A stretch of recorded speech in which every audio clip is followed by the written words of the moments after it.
बच्चों आज आपकी 5वीं क्लास है मेंसुरेशन कैट लेवल की। आइए हम लोग आगे क्वेश्चन करते हैं, सभी बच्चे ध्यान देंगे। प्रश्न मैंने करवा दिया था 30 तक करवा दिया था आप लोगों को।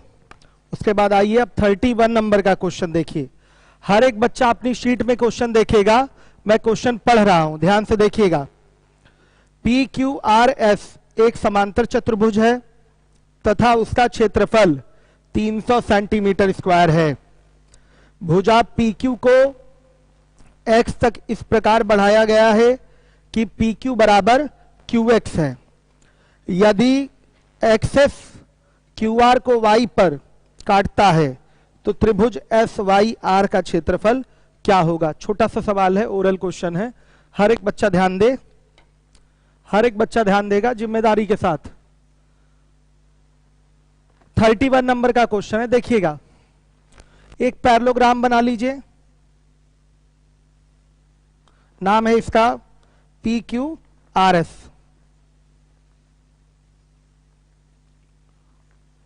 बोला गया है PQ को X तक इस प्रकार बढ़ाया गया है कि PQ बराबर QX हो जाए। ये दोनों भुजाएं आपकी बराबर हो गई हैं। फिर बोला है SX जो है, SX QR को कहां काटता है, Y पर काटता है। तो त्रिभुज SYR का क्षेत्रफल बताना है, ध्यान से देखिएगा।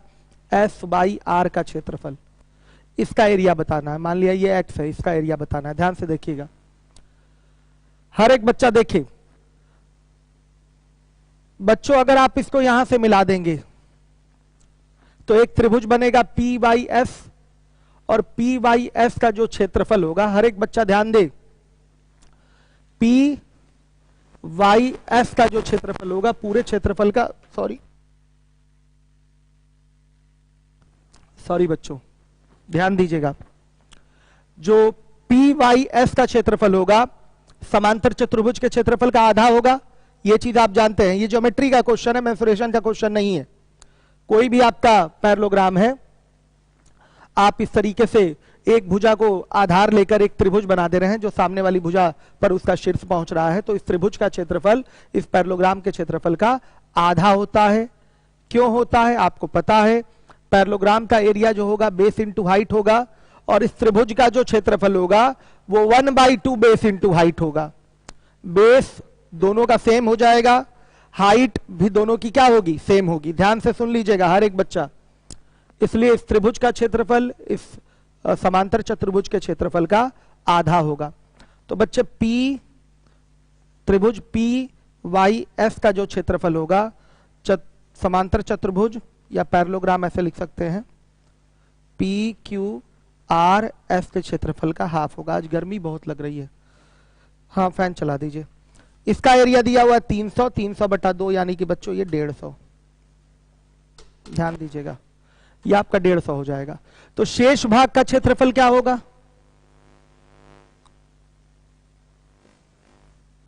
त्रिभुज छोड़ दिया जाए तो शेष भाग का क्षेत्रफल क्या होगा, 300 में से 150 आप घटा देंगे, कितना आ जाएगा, 150। ध्यान से देखिएगा, यानी कि इसका और इसका एरिया बच्चों जोड़कर कितना हो गया, 150। अभी X हटा ही लीजिए, इसका और इसका एरिया जोड़कर कितना हो गया, 150। अब बच्चों देखिएगा ध्यान से, अगर हम त्रिभुज PYX की बात करें तो साफ दिखाई दे रहा है बच्चों, ये YQ इसकी माध्यिका हो जाएगी, क्योंकि ये भुजा इस भुजा के क्या है, बराबर है। ध्यान से देखिएगा, त्रिभुज PYX की बात करें, QY क्या हो जाएगी, माध्यिका, माध्यिका है। हर एक बच्चा ध्यान दे, क्यों माध्यिका है, क्योंकि ये भुजा इसके क्या हो रही है, बराबर हो रही है, तो ये माध्यिका हो गई। तो निश्चित रूप से माध्यिका त्रिभुज को 2 बराबर क्षेत्रफल वाले त्रिभुजों में बांटती है, ये चीज आपको पता है। तो इसका एरिया इसके एरिया के क्या होगा, बराबर होगा। ध्यान से देखिए, अगर इसका एरिया बच्चे X है तो इसका भी एरिया क्या होगा, X होगा। हर एक बच्चा ध्यान दे, इसका एरिया X तो इसका भी एरिया X हो जाएगा। तो निश्चित रूप से बच्चों बताइए, इसका भी एरिया क्या होगा, X होगा। ऐसा क्यों, ऐसा क्यों, ध्यान से सुन लीजिएगा। यहां पर ये लाइन इससे क्या रहेगी, पैरेलल रहेगी, और ये इक्वल भी है। ध्यान से देखिएगा, पैरेलल है और ये इक्वल है। तो पहली चीज ये तो दिखाई दे गया, ये सिमिलर है, सिमिलर कैसे दिख रहा है बच्चे? ये कोण इसके बराबर, ये कोण इसके बराबर, तीनों कोण बराबर, ये सिमिलर तो दिख ही रहा है। ध्यान से देखिएगा, ये सिमिलर साफ साफ आपको दिखाई दे रहा है। लेकिन कॉन्ग्रुएंट है कि नहीं, आप इसको चेक कर सकते हैं। ये दोनों कॉन्ग्रुएंट है कि नहीं, तभी तो ये एरिया बराबर करेंगे। सिमिलर बोलकर थोड़ी एरिया बराबर किया जा सकता है। ये एरिया बराबर कैसे हुआ है? जब ये दोनों के दोनों ट्रायंगल क्या होंगे? कॉन्ग्रुएंट होंगे। मैं बता देता हूं कैसे, देखिए ध्यान से देखिएगा। ये कोण बच्चे इसके बराबर, ये कोण किसके बराबर? इसके बराबर हो गया। ध्यान से देखिएगा, हर एक बच्चा देखे ध्यान से। और ये भुजा इसके बराबर हो गई, अपने आप लग गया एंगल साइड एंगल कॉन्ग्रुएंसी। तो ये दोनों क्या हो गए? कॉन्ग्रुएंट। सिमिलर नहीं दिखाना है आपको, सिमिलर दिखा के एरिया थोड़ी बराबर कर पाएंगे। कॉन्ग्रुएंट है ये दोनों ट्रायंगल आपके। जब ये कॉन्ग्रुएंट है तो ये x, तो ये भी क्या होगा? x। तो साफ दिख गया बच्चे, ये x x 2x, और ये 2x ही बराबर किसके होगा? ध्यान से देखिएगा, 150 के। तो x बराबर किसके? 75 सेंटीमीटर स्क्वायर के। ये आपका आंसर है। पूरा डिटेल नहीं लिखा है हमने इसके लिए, ध्यान दे दीजिएगा। ये दोनों ट्रायंगल क्या होंगे? कॉन्ग्रुएंट। ये और ये दोनों कॉन्ग्रुएंट है, इसलिए मैंने C से दिखा दिया। ये दोनों ट्रायंगल कॉन्ग्रुएंट है, इसलिए इसका एरिया x तो इसका भी एरिया x। अब ये दोनों जोड़कर आपका 150 के बराबर होगा, तो x बराबर किसके? 75 के, सीधे। अब ऐसे भी आप बोल सकते हैं, डायरेक्ट भी बोल सकते हैं। किसी पैरेललोग्राम में जब आपने मध्य बिंदु, ये मध्य बिंदु कैसे हुआ है? ये इसका रेशियो 1:1 है, तो इसका रेशियो भी क्या आएगा? 1:1 आएगा सिमिलरिटी से, तो ये मध्य बिंदु हो जाएगा। अब जब मध्य बिंदु लेते हैं बच्चों, तो निश्चित रूप से इसका एरिया और इसका एरिया क्या रहता है? बराबर। ये एरिया और ये एरिया निश्चित रूप से क्या है? बराबर है। ध्यान दीजिएगा, बराबर रहता ही है ये। वैसे मैंने कॉन्ग्रुएंसी से इसको बराबर दिखाया, फिर सीधे आपका 75 इसका एरिया दिखा दिया। चलिए आइए, 32 नंबर का क्वेश्चन है, 32। हर एक बच्चा ध्यान दे।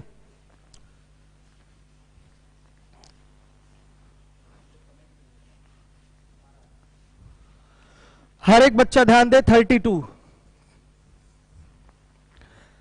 क्वेश्चन मैं पढ़ रहा हूं, आप भी अपनी शीट में पढ़िए। पढ़ना जरूरी है सवाल, उसके बाद ही सॉल्यूशन समझ में आएगा, नहीं तो कोई फायदा नहीं है। एक आकृति दी गई है ABCDEF। ये एक समषष्ठभुज है जिसकी भुजा 12 सेंटीमीटर है। आच्छादित भाग का क्षेत्रफल सेंटीमीटर स्क्वायर में क्या होगा? पूछा गया है। बहुत सिंपल सा सवाल है, देखिएगा।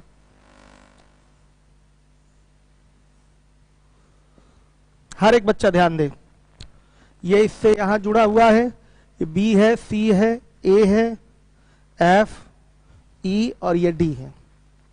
फिर उसके बाद हमारे ख्याल से ये लाइन ऐसे जुड़ी हुई है, थोड़ा फिगर गंदा है मेरा, ये ध्यान से देखिएगा। हर एक बच्चा देखे, इसका एरिया पूछा गया है। ये आपका शेडेड पार्ट है, इसी का आपको एरिया बताना है। ABCD एक रेगुलर हेक्सागन है, ये गिवन है। इसकी भुजा कितनी है? 12 सेंटीमीटर, ये भी गिवन है। तो आपसे पूछा गया है कि शेडेड पार्ट का एरिया क्या होगा। बड़ी सिंपल सी बात है बच्चों, छोटा सा एक कंस्ट्रक्शन करके देखेंगे। निश्चित रूप से ये रेगुलर हेक्सागन का सेंटर होगा, और यहां से बच्चे अगर आप शीर्षों को मिलाएंगे तो आपको पता है ये एक समबाहु त्रिभुज बनेगा। हर एक बच्चा ध्यान दे, ये एक समबाहु त्रिभुज बनेगा। यहां से भी ये शीर्ष मिला हुआ है, यहां से भी ये मिला हुआ है, तो ये जो आकृति BAF और मान लिया ये O की दिखाई दे रही है, ये एक समचतुर्भुज है। पीछे के भी सवाल में हम आपको दिखा चुके हैं, पीछे के भी दो समबाहु को जोड़ेंगे इस तरीके से तो ये एक समचतुर्भुज बनता है, रोम्बस। ध्यान दीजिएगा, ये एक रोम्बस बन जाएगा। हर एक बच्चा ध्यान दे, ये चीज पहले भी बताई जा चुकी है। ये पूरी आकृति एक रोम्बस बनेगी। ये भी एक समबाहु त्रिभुज है, इक्विलैटरल ट्रायंगल। ये भी एक इक्विलैटरल ट्रायंगल है और ये भी इक्विलैटरल ट्रायंगल है ऑफ सेम एरिया। एरिया सबके बराबर होंगे, सब कॉन्ग्रुएंट भी हैं। तो ध्यान से देखिएगा, हम पहले भी आपको सिखा चुके हैं कि इस तरीके से दो समबाहु मिलेंगे तो एक समचतुर्भुज का निर्माण होगा। ये चीज आपको बताई गई है, ध्यान दीजिएगा। पीछे प्रूफ भी किया था हमने कि ऐसा क्यों होता है।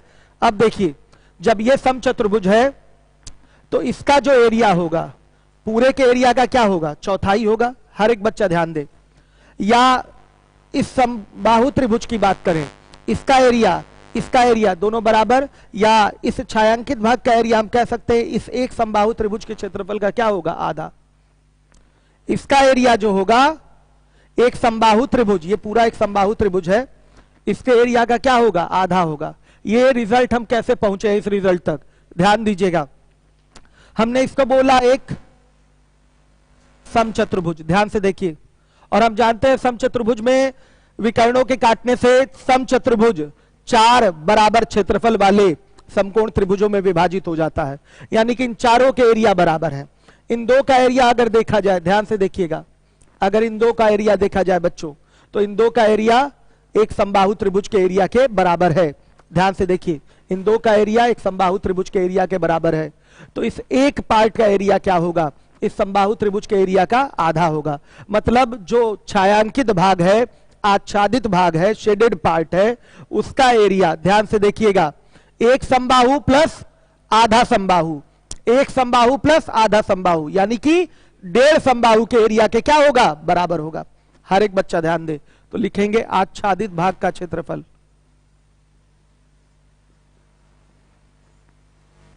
भाग का क्षेत्रफल 3/2 इंटू एक समबाहु त्रिभुज का क्षेत्रफल। 1.5 का मतलब क्या होगा, 3/2 ही होगा, समबाहु त्रिभुज का क्षेत्रफल। ध्यान दीजिएगा, तो 3/2 इंटू √3/4 ए स्क्वायर यानी कि 12 का स्क्वायर, कितना आएगा आंसर, 54√3 सेंटीमीटर स्क्वायर। ये आपका आंसर है। हर एक बच्चा ध्यान दे,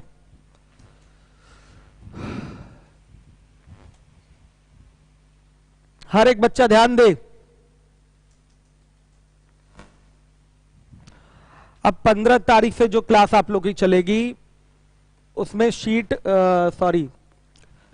तो और मॉडिफाई कर रहे हैं, करेक्शन चेक करा रहे हैं हम लगातार कि कहीं कोई आंसर की वगैरह में गड़बड़ी ना हो। इंग्लिश वर्जन भी चेक किया जा रहा है, मैं खुद ही आज बैठ के सीएल चेक किया हूं कि कहीं इंग्लिश मीडियम वालों को भी गलत ना दिखाई दे। चलिए, तो ध्यान से देखिए, क्वेश्चन लिख के आएगा। अब जो 15 तारीख से बैच चलेगा इसके ऊपर अपने आप क्वेश्चन आपके स्क्रीन पे लिख के आएगा, तो इससे सुविधा हो जाएगी, शीट बार बार नहीं देखनी होगी। चले देखिए, 32 नंबर का क्वेश्चन है, 32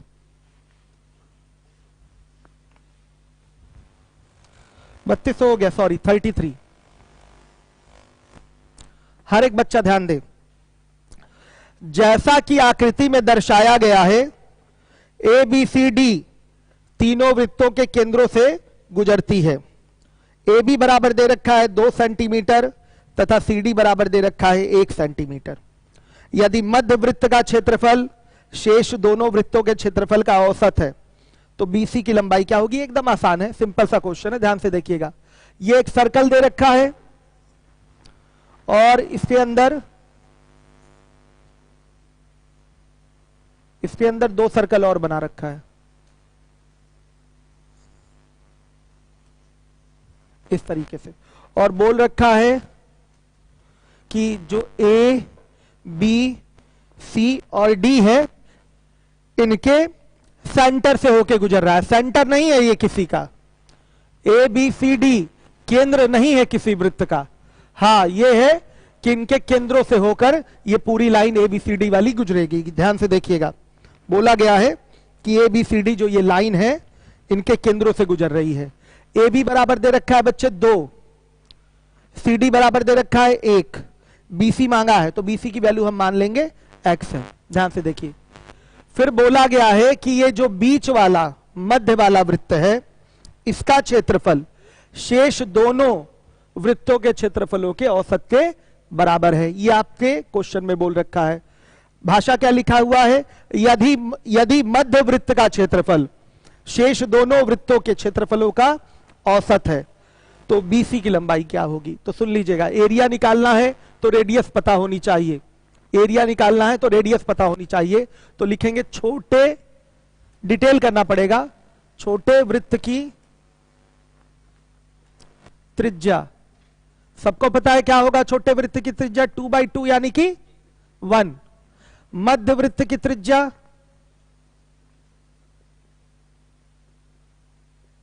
देखिए, इसका मध्य वृत्त का व्यास क्या होगा बच्चे, ये 2 और ये x, तो 2 + x। मध्य वृत्त का जो व्यास होगा, डायमीटर होगा, वो 2 + x होगा। तो रेडियस क्या हो जाएगा, 2 + x/2। तो आइए लिखते हैं, 2 प्लस एक्स बाई 2, और फिर बड़े वृत्त का क्षेत्र, सॉरी बड़े वृत्त की त्रिज्या, वृत्त की त्रिज्या देखिए व्यास क्या होगा बड़े वृत्त का, 2 1 3 और 3 प्लस एक्स, तो त्रिज्या क्या हो जाएगी 3 प्लस एक्स बाई 2। हर एक बच्चा ध्यान दे। फिर जो मध्य वृत्त का क्षेत्रफल है इन दोनों वृत्तों के क्षेत्रफलों के औसत के बराबर है। तो इसका सुन लीजिएगा, इसका अगर क्षेत्रफल निकालेंगे बच्चों तो क्या आएगा, pi into 2 plus x by 2 का whole square.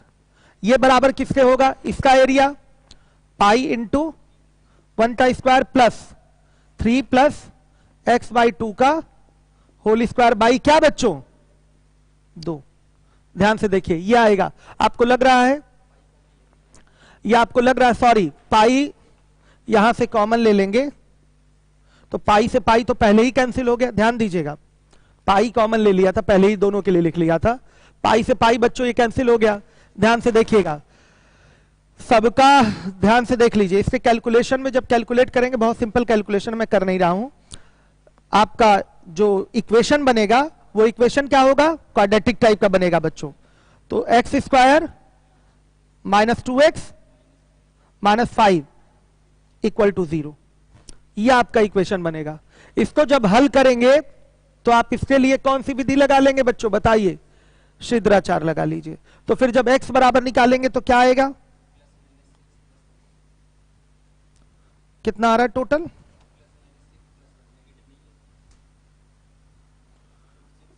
√6 plus 1। Negative value लेनी नहीं है इसलिए बच्चों यही आंसर देंगे, x बराबर √6 प्लस 1।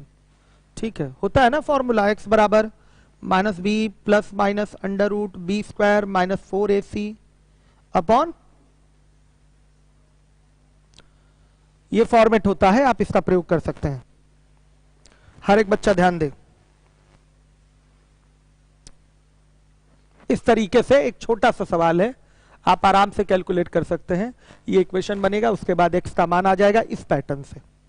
हर एक बच्चा ध्यान दे, कैलकुलेशन आप कर सकते हैं, कोई प्रॉब्लम नहीं होगी। नेगेटिव रिजल्ट नहीं लेंगे, रेडियस आपका जब भी आएगा पॉजिटिव में रहेगा, इसलिए प्लस वाली वैल्यू लेंगे।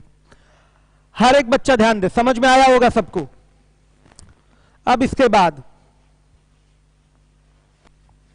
अगला क्वेश्चन 34 देखिए, देखिए 34 क्या है, पढ़ रहा हूं मैं। एक 90 सेंटीमीटर त्रिज्या तथा ऊंचाई 120 सेंटीमीटर वाला शंकु अपने आधार पर खड़ा है।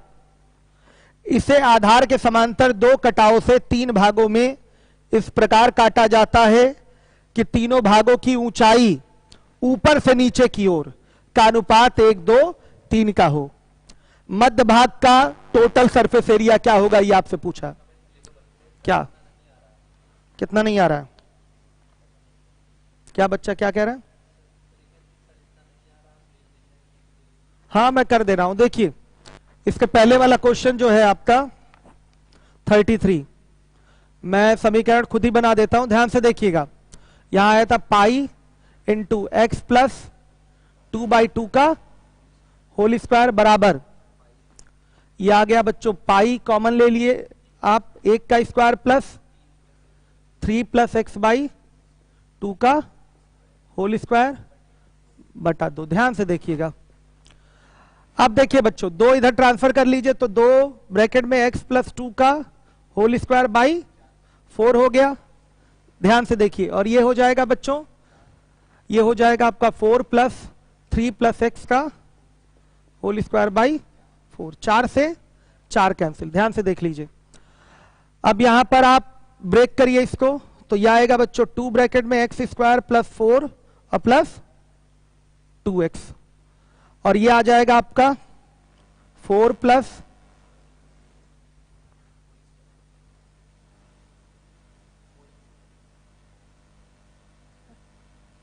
सॉरी ये 4x है बच्चों, और ये हो गया बच्चों 9 plus x square plus 6x। देख लीजिए, अब यहां पूरा मल्टीप्लाई कर लीजिए, 2x square plus 8 plus 8x equal to 4 plus ध्यान दीजिएगा, ये तो नॉर्मल है आपका 9 प्लस एक्स, या जोड़ ही लीजिए, 9 4 कितना हो गया बच्चों 13, अब प्लस एक्स स्क्वायर प्लस 6। ध्यान से देखिए, ट्रांसफर करेंगे आप, सबको ट्रांसफर कर लीजिए, ये आ गया एक्स स्क्वायर, और ये देखिए ये आया कितना प्लस 2x, और फिर ये आया माइनस 5 बराबर कितना 0। पहले क्या लिखा था -2x लिखा था बच्चों, करेक्शन कर लीजिए, सही कह रहे थे, x square plus 2x minus 5। ध्यान से देखिए, अब इसको सॉल्व कर देते हैं, ध्यान दीजिएगा, x बराबर -b plus minus under root b square minus 4ac और बाई 2a। तो देखिए x बराबर, यहां देखिए a की वैल्यू क्या है 1, b की वैल्यू क्या है 2 और c की वैल्यू है -5। हर एक बच्चा ध्यान दे, रख दीजिए, -b यानी कि -2 प्लस माइनस अंडर रूट 2 का स्क्वायर -4 इंटू a की वैल्यू कितनी है, a की वैल्यू 1 और c की वैल्यू -5 और बाई 2 इंटू 1। देखिए x बराबर हो गया बच्चों -2 और ये plus minus under root 24। Under root 24 को बच्चों क्या लिख सकते हैं आप 2√6। ध्यान दीजिएगा, और नीचे आ गया कितना 2, कटाएंगे और केवल प्लस वाली साइन लेंगे, केवल कौन सी साइन ली जाएगी प्लस वाली, तो x बराबर आ जाएगा -1 और प्लस √6। आंसर तो यही आया था बच्चों, आंसर क्या था, इसके पहले क्या नोट कराए थे, चलिए करेक्शन कर लीजिए, पूरा कैलकुलेशन ना करने के कारण मुझे लगा कि वही होगा। चलिए देख लीजिएगा, कैलकुलेशन करना तो आपका काम है, छोटी सी चीज थी, आप करके आंसर कर सकते हैं। एक बार पीछे आंसर की में आंसर चेक कर लीजिए, आंसर की कहां है इसकी 33।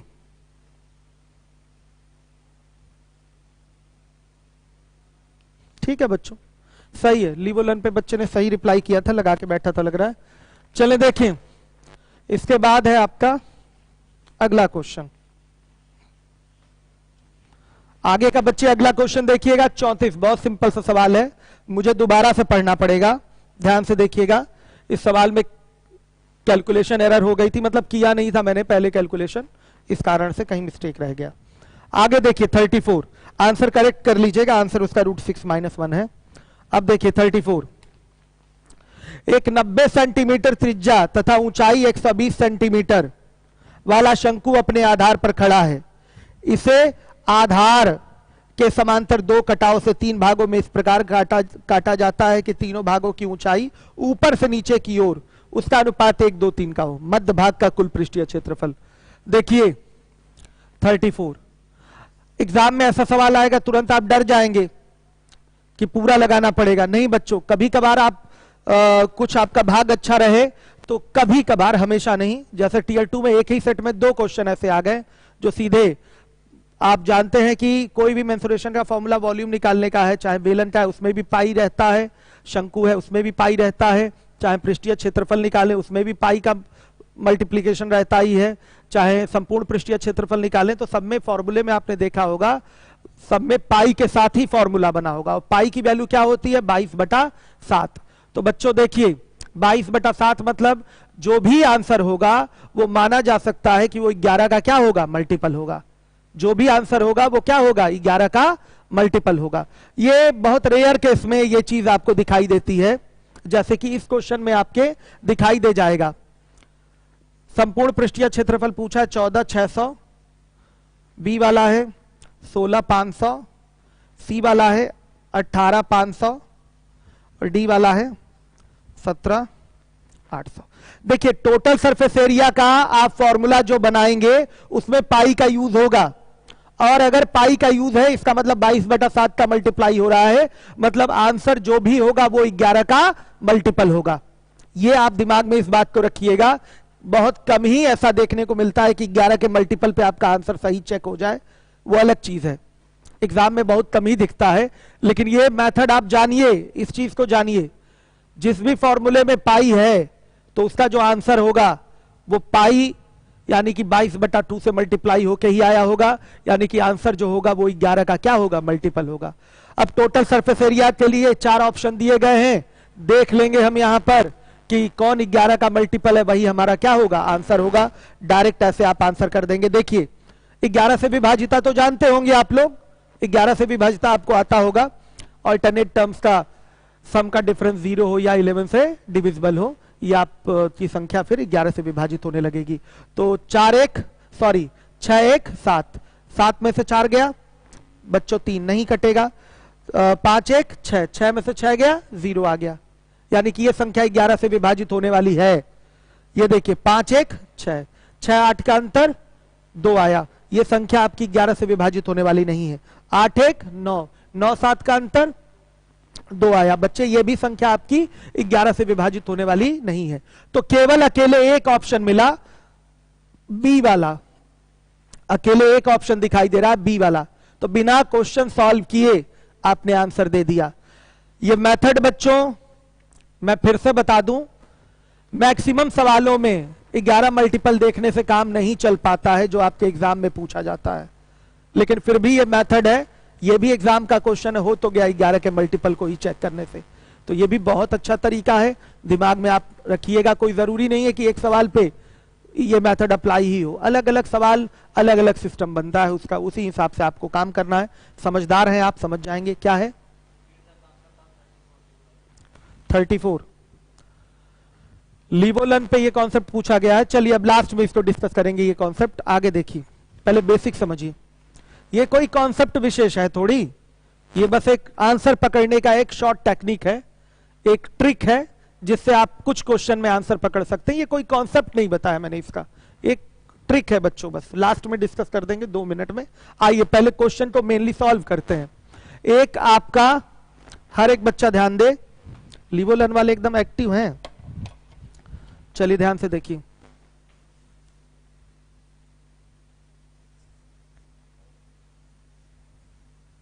देखिए एक शंकु है, आधार की त्रिज्या 90 सेंटीमीटर, ऊंचाई कितनी है इसकी 120 सेंटीमीटर। हर एक बच्चा ध्यान दे।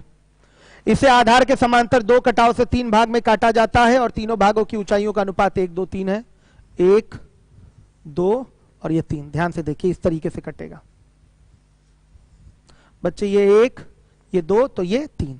ध्यान दीजिएगा, ये पूरा कितना है 90 सेंटीमीटर, ये पूरा कितना है 120। हर एक बच्चा ध्यान दे। देखिए इसका रेडियस यहां पर R1 हो गया, ये R2 हो गया और ये R3। आपसे पूछा गया है मध्य भाग का जो फ्रस्टम है, इसका संपूर्ण पृष्ठीय क्षेत्रफल, टोटल सरफेस एरिया पूछा गया है।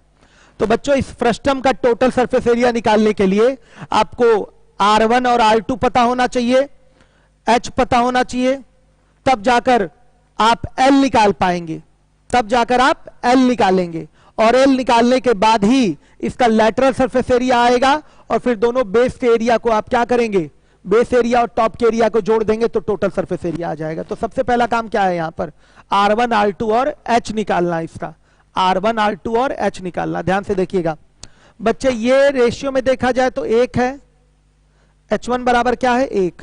इस मझले शंकु का जो H2 होगा वो क्या होगा 3 होगा। ध्यान से देखिएगा, 1 ये 2 ये 3 होगा, और इस बड़े शंकु का जो ऊंचाई होगा 3 3 6 होगा। हर एक बच्चा ध्यान दे, इसको H3 बोल देते हैं। अब देखिए H1 H2 H3 का रेशियो है 1 3 6, ये सब पहले सिखाया जा चुका है। तो R1 R2 R3 का भी रेशियो क्या होगा 1 3 6 होगा कि नहीं, साफ दिखाई दे रहा है बच्चों, 1 3 6 क्लियर कट दिखाई दे रहा है, ध्यान दीजिएगा। अब देखिए सीधे आप बोलेंगे, आइए पहले ऊंचाई निकाल लेते हैं। तो ऊंचाई निकालेंगे बच्चों तो सीधे 6 बराबर किसके बताइए 120 सेंटीमीटर के, तो 1 बराबर किसके 20 सेंटीमीटर के। तो बच्चों ध्यान से देखिएगा, इसकी ऊंचाई क्या है, इसकी ऊंचाई क्या है 2 है, तो 1 बराबर 20 के तो 2 बराबर 40 के, ये आ गया। ध्यान दीजिएगा 2 बराबर बच्चों 40 के।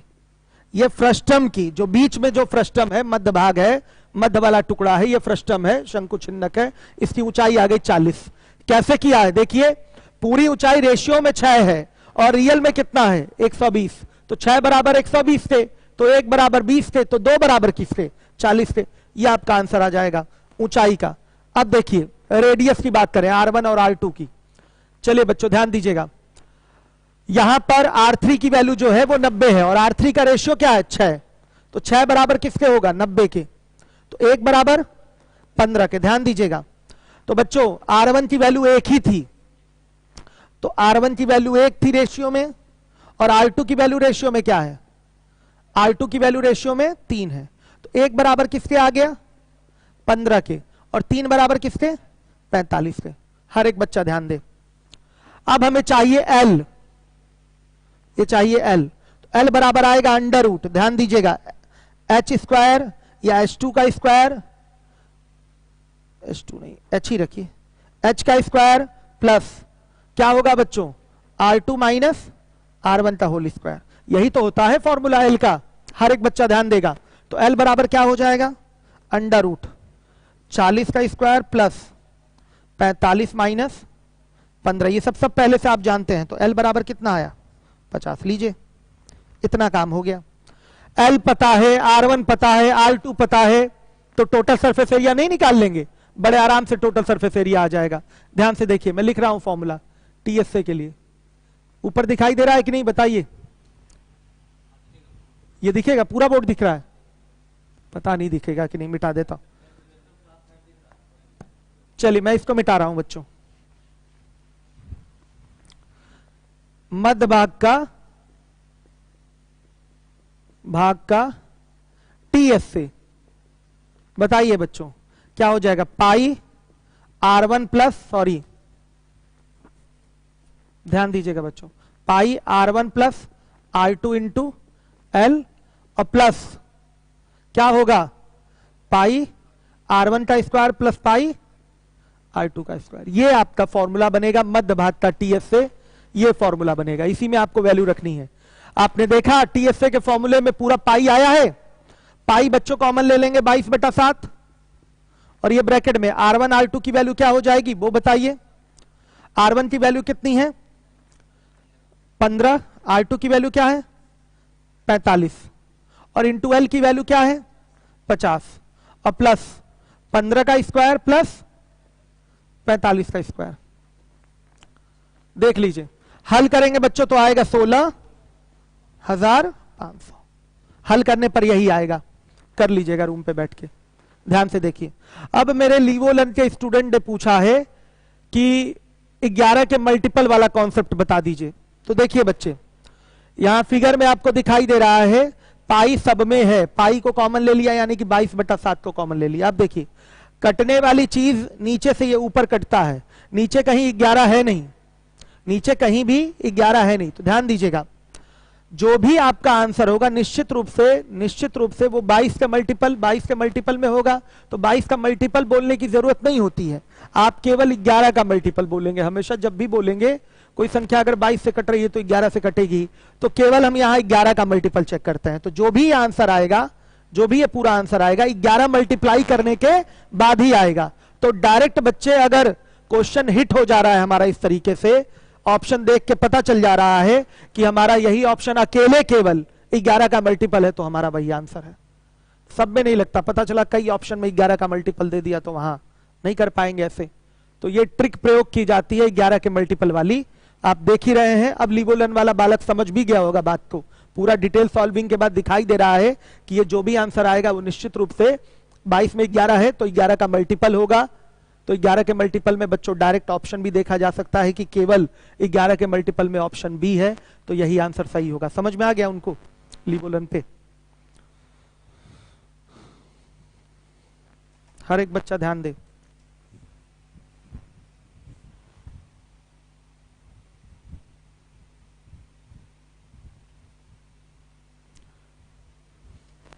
ध्यान दीजिएगा, इतना नहीं करना सब एग्जाम में बच्चों, वैसे भी अगर करना हो तो ये सब फिगर दिमाग में ही बनाइए, इतनी प्रैक्टिस करिए कि फिगर दिमाग में ही बने।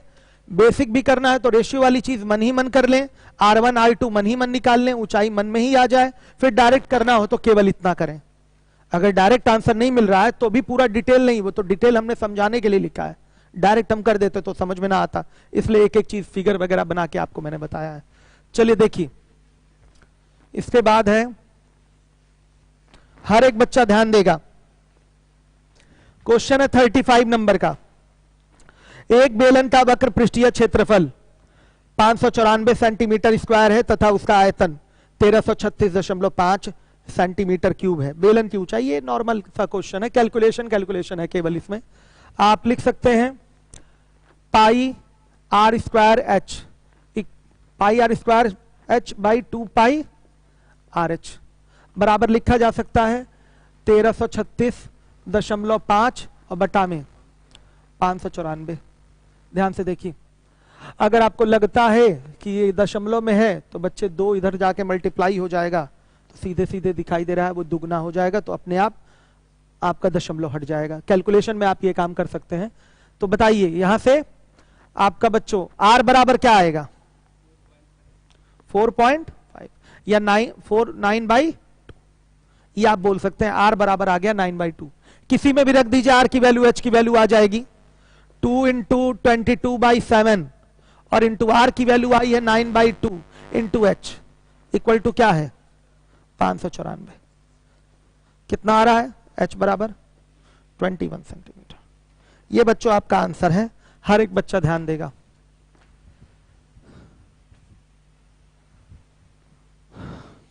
आपकी अब लाइव क्लास काफी मॉडिफाइड रहेगी, क्वेश्चन सामने दिखेगा। क्वेश्चन सामने दिखाने वाली चीज मैं वहां से करूंगा पार्टनरशिप से, अभी इसको नहीं दिखाऊंगा क्योंकि अभी परसेंटेज और अलजेब्रा पे दोनों पे काम चल रहा है। शीट आपकी पर्याप्त क्वेश्चन है, शीट आप खुद देखेंगे तो आपको लगेगा कि इससे ज्यादा आप क्या पढ़ेंगे। आप परसेंटेज में पर्याप्त क्वेश्चन दिया गया है, एक भी सवाल पढ़ने के बाद रुकेगा नहीं। मेंसुरेशन ही देख लीजिए, पूरा डिटेल में एक एक चीज आपको पढ़ाया जा रहा है, कुछ भी नहीं छोड़ा जा रहा है। जितना ज्यादा सवाल लगाएंगे उतना ज्यादा फायदा रहेगा। टाइम इसीलिए लगता है ना बच्चों, 9-10 महीना टाइम इसीलिए लगता है। अरे क्लास रेगुलर चले तो, छुट्टी उट्टी हो जाए तो समझ ही लीजिए आप। आगे देखिए, एक धातु के ठोस गोले की त्रिज्या 14 सेंटीमीटर है। इसे पिघलाकर 1.75 सेंटीमीटर त्रिज्या तथा 3.5 सेंटीमीटर ऊंचाई वाले शंकु बनाए गए हैं। गोले से कितने छोटे शंकु बनाए जा सकते हैं? ये तो नॉर्मल सा सवाल है, यहां भले एग्जाम में आपके पूछ लिया था, लेकिन आप जानते हैं कि गोले के आयतन में एक छोटे शंकु के आयतन से भाग कर देंगे तो शंकुओं की संख्या आ जाएगी। इतना काम आप खुद से कर लीजिएगा। चलिए आइए देखिए, R2 बराबर 45 कैसे आया? R1 R2, देखिए 34 नंबर का सवाल फिर से पूछ लिया गया। उनसे ये पूछिए R1 R2 R3 का जो रेशियो 1:3:6 आया है, इससे ये सहमत है कि नहीं? जब 1:3:6 R1 R2 R3 का रेशियो आया है तो 6 बराबर किसके था? 90 के। तो 1 बराबर 15 के, तो 3 बराबर किसके? 45 के। चलिए देखिए, जो अनुपात शंकुओं की ऊंचाइयों का होता है वही अनुपात त्रिज्याओं का भी होता है। ये चीज मैं कई बार फ्रस्टम में भी पढ़ा चुका हूं, फिर कैट लेवल में भी चल रहा था तो वहां भी मैंने बताया था। आ गया ना उनको समझ में? चलिए देखिए बच्चों, आपका 37 नंबर का ओरल सा सवाल है, एग्जाम का पूछा हुआ क्वेश्चन है, ध्यान से देखिएगा। एक गोदाम की लंबाई, चौड़ाई तथा ऊंचाई क्रमशः 15, 8 तथा 10 मीटर है।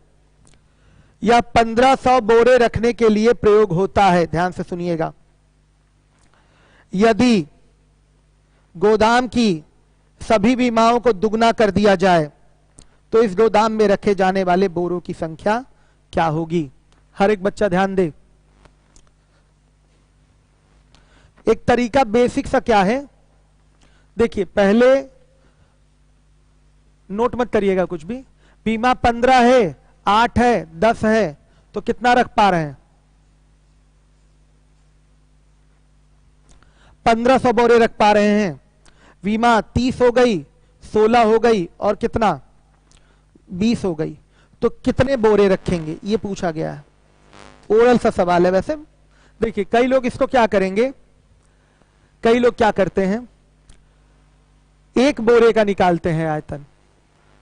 सुन लीजिए क्या करते हैं, वो एक बोरे का आयतन निकालते हैं। बोरे का आयतन क्या है, उसमें एक बोरे का आयतन निकालते हैं। एक बोरे का आयतन निकालने के लिए इतने ही आयतन में 1500 बोरे रखे गए हैं, तो इस आयतन में 1500 से क्या कर देते हैं भाग, एक बोरे का आयतन आ जाता है।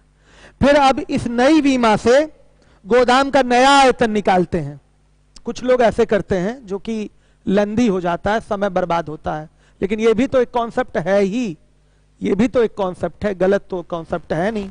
क्या कॉन्सेप्ट है, लोग करते क्या है, इतने बीमाओं के एक गोदाम में 1500 बोरे रखे गए हैं, तो दुगनी बीमाओं के गोदाम में कितने बोरे रखे जाएंगे, तो इसके लिए लोग करते क्या है, इसका निकालते हैं आयतन।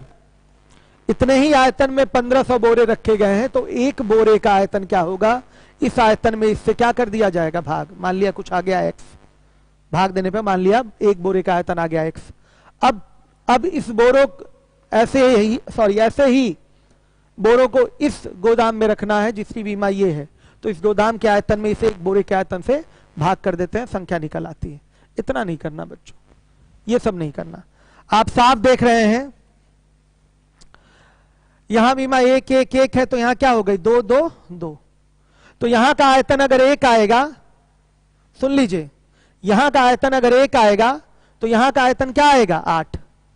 सुन लीजिए, पहले के ये बीमा छोड़िए, ये बीमा छोड़ दीजिए, यहां लंबाई चौड़ाई ऊंचाई 1 1 1 हो गई, तो यहां का आयतन 1 आया। अब लंबाई चौड़ाई ऊंचाई 2 2 2 हो गई दुगनी, तो यहां का आयतन 8 आया। यानी कि नया आयतन पुराने आयतन का 8 गुना है, नया आयतन पुराने आयतन का 8 गुना है। तो बच्चों बोरों की संख्या भी क्या होगी, 8 गुनी हो जाएगी। नया आयतन, नए बीमा से गोदाम का जो नया आयतन निकल के आएगा वो पुराने आयतन का क्या है, साफ दिखाई दे रहा है 8 गुना। तो बोरों की संख्या भी क्या हो जाएगी, 8 गुनी नहीं हो जाएगी, बताइए। सीधे लिखेंगे बीमा 2 गुनी करने से नया आयतन पुराने आयतन का 8 गुना हो जाएगा। अतः बोरे भी 8 गुना रखे जाएंगे।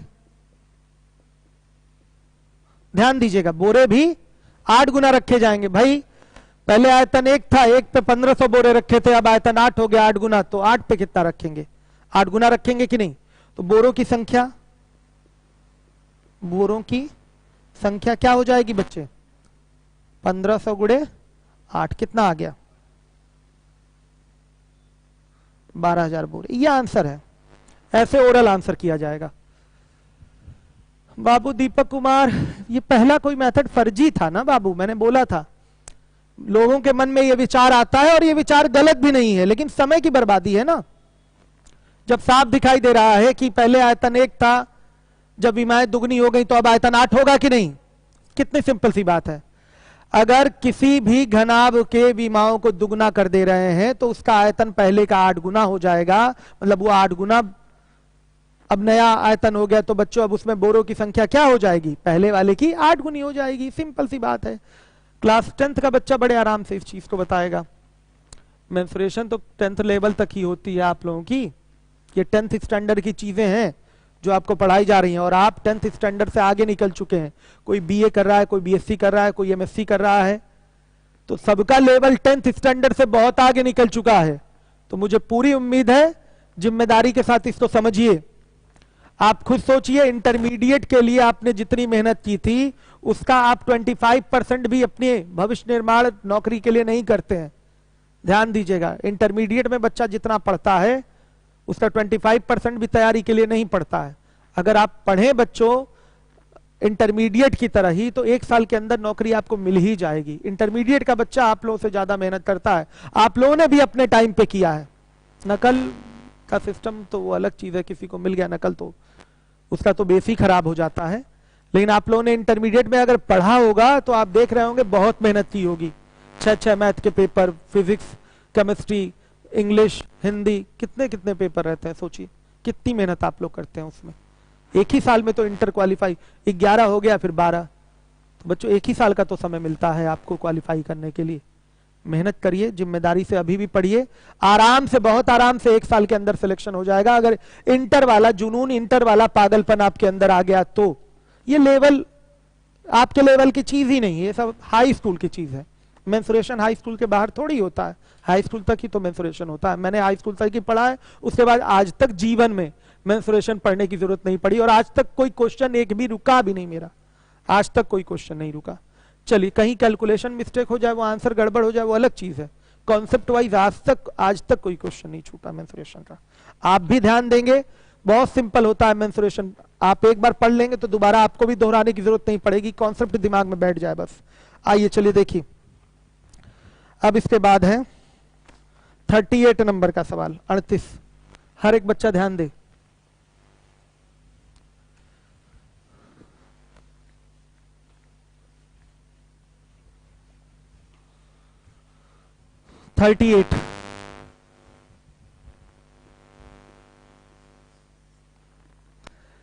एक बर्तन का आयतन 100 सेंटीमीटर क्यूब है, उसमें 75 घन सेंटीमीटर पानी है, पहले से है, यानी कि खाली कितना है, वो 25 सेंटीमीटर क्यूब खाली है। 10 सेंटीमीटर आयतन वाले कितने पत्थर के गोल टुकड़े डाले जाएं कि पानी बर्तन के मुंह पर आ जाए, जबकि प्रत्येक टुकड़ा 1/10 भाग पानी सोख लेता है। तो सुन लीजिएगा, आप देखते हैं कि ईंट को या पत्थर को पानी में अगर भिगोते हैं तो वो पानी सोखता है, एब्जॉर्ब करता है। तो बच्चों याद रखिएगा, कभी भी ये एब्जॉर्ब करने वाला क्वेश्चन आए तो जितना भी पानी वो एब्जॉर्ब कर लेगा, बच्चों देखिए वो गायब हो गया, उससे आयतन में कोई वृद्धि नहीं होने वाली है। ध्यान से देखिए, उसके हाइट में कोई फर्क नहीं आएगा, वो गया पानी। सुन लीजिएगा, जो एब्जॉर्ब हो गया उसका क्वेश्चन में कोई रोल नहीं रहेगा, उसको हटाना पड़ेगा आपको। तो ध्यान से देखिए, 10 सेंटीमीटर आयतन वाला पत्थर डाल रहे हैं, अगर ये एब्जॉर्ब नहीं करता तो पानी उठाने में, अगर ये एब्जॉर्ब नहीं करता पानी को, तो पानी उठाने में पूरे पूरे 10 सेंटीमीटर क्यूब आयतन का प्रयोग होता।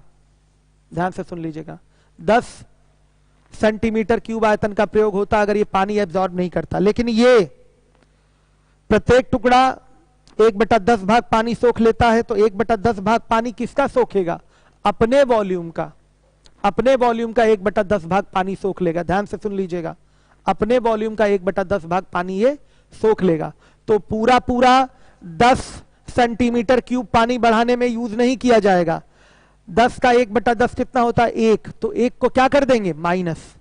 1 को क्या कर देंगे? माइनस। 9 सेंटीमीटर क्यूब पानी को उठाने में प्रयोग किया जाएगा। ध्यान से सुन लीजिएगा। तो पत्थर की संख्या,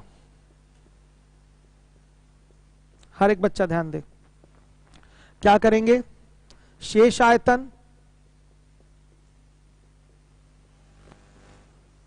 बटा में एक पत्थर का आयतन। ये कब होता? पत्थरों की संख्या देखिए, केवल पानी मुंह तक लाना है। पानी पहले इतना है, पानी मुंह तक लाना है तो 25 सेंटीमीटर क्यूब ही तो पानी भरा जाएगा। सॉरी, पानी मुंह तक लाना है तो पत्थर इतना डालेंगे कि 25 सेंटीमीटर क्यूब पानी ऊपर उठ जाए। ध्यान दीजिएगा, आपका पूरा पूरा बच्चों इसमें ध्यान से सुनिएगा, इसका आयतन 100 सेंटीमीटर क्यूब है, पहले से 75 सेंटीमीटर क्यूब पानी भरा हुआ है। अब पानी का लेवल केवल कितना उठना है? अब पानी नहीं भरा जाएगा, अब इसमें गोल पत्थर डाले जाएंगे तो पानी उठेगा। पानी बाहर से अब नहीं लाना है, अब गोल पत्थर इसमें डालने हैं।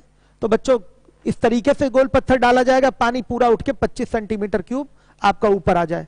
यही तो करेंगे, 25 सेंटीमीटर क्यूब पानी ऊपर आ जाए, मतलब भरा हुआ दिखाई दे, पूरा लेवल यहां तक कवर हो जाए, पूरे इसके मुंह तक आ जाए पानी। इसलिए आपको पत्थर डालने हैं। तो कितने पत्थर डाले जाएंगे? इसी 25 सेंटीमीटर क्यूब को ही कवर करना है। तो पत्थरों की संख्या क्या होगी? इस 25 सेंटीमीटर क्यूब में आप एक पत्थर के आयतन से क्या कर देंगे भाग, तो पता चलेगा कि 25 सेंटीमीटर क्यूब कितने पत्थरों से कवर हो रहा है। तो यहां होगा शेष आयतन बटा में एक पत्थर का आयतन। लेकिन बच्चों ये होता फॉर्मेट, लेकिन यहां पर ये फॉर्मेट इसलिए नहीं होगा क्योंकि यहां पर एक चीज और लिख रखी है कि आपका प्रत्येक टुकड़ा 1/10 भाग पानी सोख लेता है, तो अपने आयतन का सोख लेता है, अपने आयतन का 1/10 सोख लेगा। 10 सेंटीमीटर क्यूब इसका आयतन है, तो पूरा इसकी वजह से नहीं बढ़ेगा, ये इसकी वजह से नहीं बढ़ेगा। ध्यान से सुन लीजिएगा, क्या होगा बच्चों, इसको आपको 9 सेंटीमीटर क्यूब से बढ़ाना पड़ेगा। जो सोख लिया पानी वो गया, उसका कोई रोल नहीं है, वो पानी तो दिखेगा ही नहीं, वो लेवल बढ़ेगा ही नहीं, वो तो गया बच्चों, वो गया आपका। ध्यान से सुन लीजिएगा। तो क्या करेंगे आप, शेष आयतन कितना है 25, उसमें एक पत्थर के आयतन गुणे कितना 9/10 से आप डिवाइड करेंगे। एक पत्थर का आयतन गुणे 9/10 से डिवाइड करेंगे, तो 25 बटा क्या हो जाएगा 10 गुणे 9/10 कितना आ रहा है, डिवाइड करेंगे कितना आ रहा है, ये आ गया आपका बच्चों कितना 25 बटा में 9, तो आ रहा है आपका 2.7 कह रहा हूं। ध्यान से सुन लीजिए। अब कहेंगे सर यहां तो पत्थरों की संख्या पूर्ण आई नहीं, तो आंसर इनमें से कोई नहीं होगा। लेकिन बच्चों ये पेपर में पूछा हुआ सवाल है, वहां पर आपको करना क्या करना क्या पड़ेगा, पूर्ण संख्या में देने के लिए आंसर क्या दे देंगे यहां पर 3 पत्थर। पूर्ण संख्या में आंसर देने के लिए भले आपका 2.7 आया है, आप 2.7 पत्थर तो डाल नहीं सकते, इसलिए बच्चे 3 पत्थर आपको डालना पड़ेगा। 2 पत्थर डालेंगे तो लेवल पानी मुंह तक नहीं पहुंचेगा 2 पत्थर में। 3 पत्थर अगर कर देंगे तो पानी मुंह तक पहुंचेगा और थोड़ा गिर भी जाएगा, लेकिन फिर भी हम यहां पर काम 3 पत्थर से ही चलाएंगे, 2 पत्थर से नहीं। तो आंसर क्या दिया जाएगा 3 पत्थर। सभी बच्चे ध्यान दें, आंसर दिया जाएगा 3 पत्थर। ये सोखने वाला क्वेश्चन समझ में आया होगा आप लोगों के, पूछिए लीवोलन वालों से, कमेंट करिए।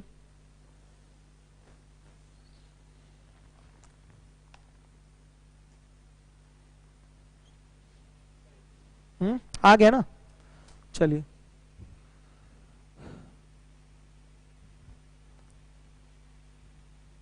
चलिए आइए देखिए 39 नंबर का क्वेश्चन है आपका।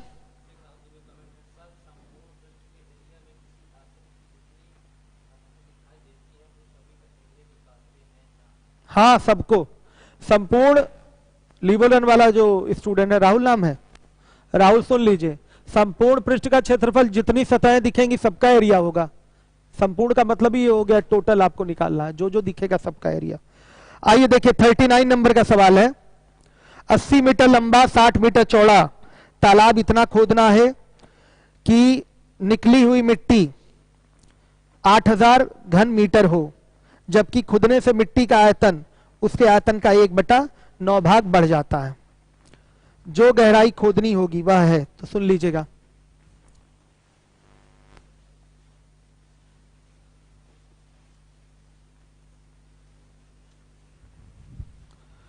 आपने 80 मीटर लंबे 60 मीटर चौड़े तालाब को खोदा, कितनी गहराई तक खोदेंगे, ध्यान दीजिएगा 39 एक लाइन का सवाल है।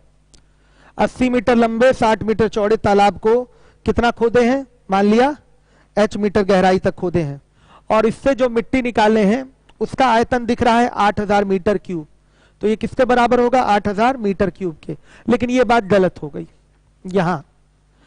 अभी तक तो हम इतना ही जानते थे कि सीधे सीधे जितना खोदेंगे उतना ही आयतन की मिट्टी निकलेगी, हम तो यही जानते थे। खोदने वाले क्वेश्चन तो हम लोग पीछे सीएल में भी कर चुके हैं, हम यही जानते थे इसको खोदे हैं और ये मिट्टी निकली है तो दोनों के वॉल्यूम क्या होंगे बराबर।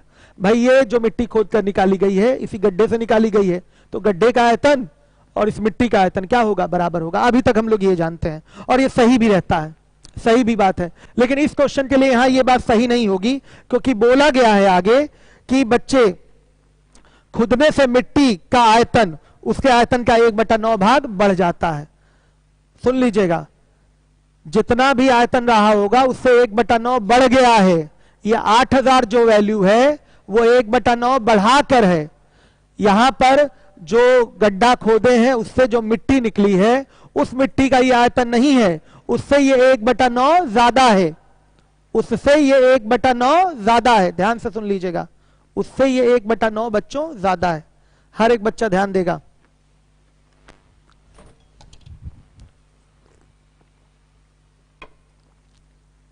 हर एक बच्चा ध्यान दे, यानी कि 1/9 ज्यादा है, मतलब बच्चों ये क्या है? अगर प्रारंभिक मिट्टी 9 थी तो नई मिट्टी का आयतन कितना हो गया? 10। तो ये 10 बराबर किसके है? 8000 के है। तो प्रारंभिक आयतन 9 निकालेंगे तो बच्चों क्या आएगा? 8000 गुणे 9/10 ये आ जाएगा। ध्यान से सुनिएगा, ध्यान से देखिए बच्चों, यहां पर ये जो आयतन 8000 है ये 1/9 बढ़ाकर है। 1/9 बढ़ाकर मतलब प्रारंभिक आयतन अगर 9 है तो नया आयतन क्या है? 10 है। नया आयतन 10 है और ये किसके बराबर है? 10 के।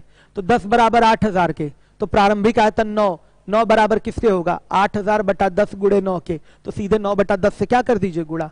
अब आपका आंसर आएगा h बराबर क्या?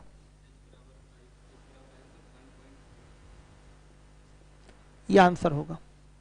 नहीं समझे होंगे ये कॉन्सेप्ट आप लोग।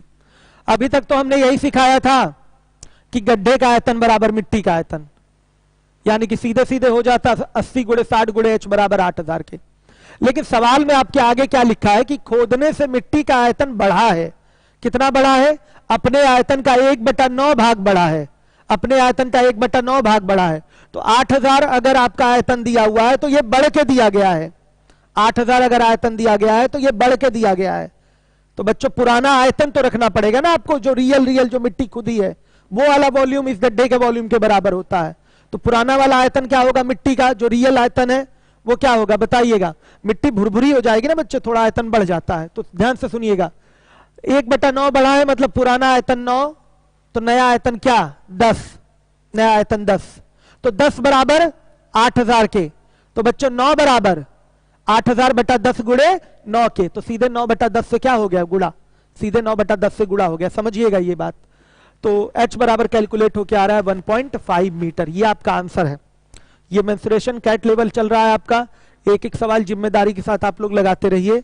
और अब मिलेंगे, अब क्वेश्चन फिर से पढ़ दीजिए। बच्चा कह रहा है दीपक कुमार, सुन लीजिए ध्यान से। 80 मीटर लंबा 60 मीटर चौड़ा तालाब इतना खोदना है कि निकली हुई मिट्टी 8000 घन मीटर हो। जो मिट्टी निकल के आई है वो 8000 मीटर है। तो हम जानते हैं कि गड्ढे का आयतन बराबर इस मिट्टी का आयतन के होगा। यानी कि मान लिया h मीटर गहरा अगर गड्ढा खोदे हैं तो उसका आयतन होगा, घनाभ बनेगा 80 गुणे 60 गुणे h बराबर 8000 के। लेकिन ये कॉन्सेप्ट यहां काम नहीं आएगा। सवाल आगे बढ़ेंगे तो लिखा हुआ है जबकि खुदने से मिट्टी का आयतन उसके आयतन का 1/9 भाग बढ़ गया। तो पूछा गया है जो गहराई है वो बताइए आप। तो ये 8000 जो आयतन दिया गया है ना बच्चों, ये पुराने आयतन का, रियल वाले आयतन का, जो मिट्टी का वास्तविक आयतन है उससे 1/9 ज्यादा है।